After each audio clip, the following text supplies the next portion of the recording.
Hi guys, so we're going to take a look at 11.2. Now, I like 11.2 because you are solving equations.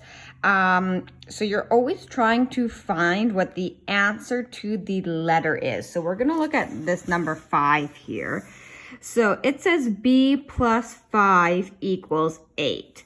So b is the variable and we don't know what b is. So we're trying to figure it out. Now, in your head, you might be able to right away figure out what B is, and that's fantastic. But I'm just going to show you a process to figure this out.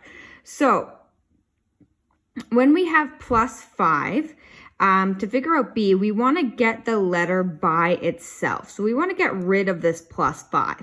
Now, whenever you want to get rid of something in math, you need to do the opposite thing. So the opposite of adding 5 is to subtract 5. So that's rule number 1, is to do the opposite thing. Okay, now rule number 2 is whatever I do to this side of the equal sign, I have to do to this side of the equal sign.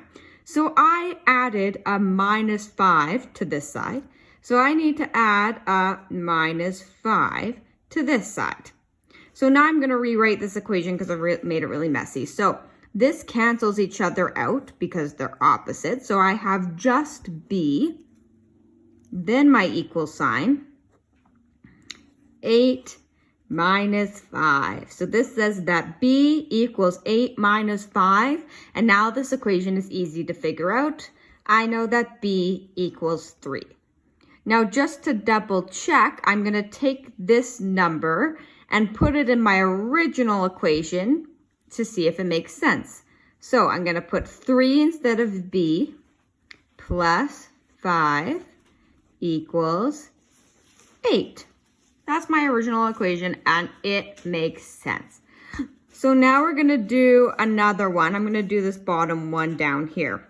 So I have m minus 3 equals 9. Again, you might be able to figure this out in your head, but I'm just going to walk you through the proper steps in case it was a harder question.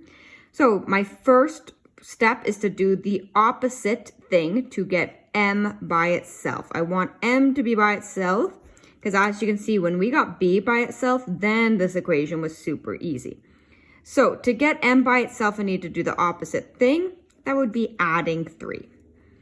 Because I added 3 on this side of the equal sign, I need to add 3 on the other side to make it even.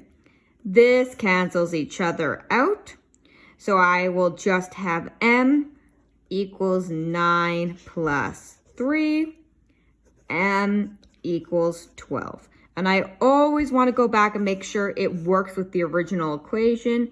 12 minus 3 equals 9. Makes sense. I know I have the right answer there. So that is how you're going to do 11.2. I'm going to post this up on D2L and the questions I want you to do in the textbook. Thanks, guys.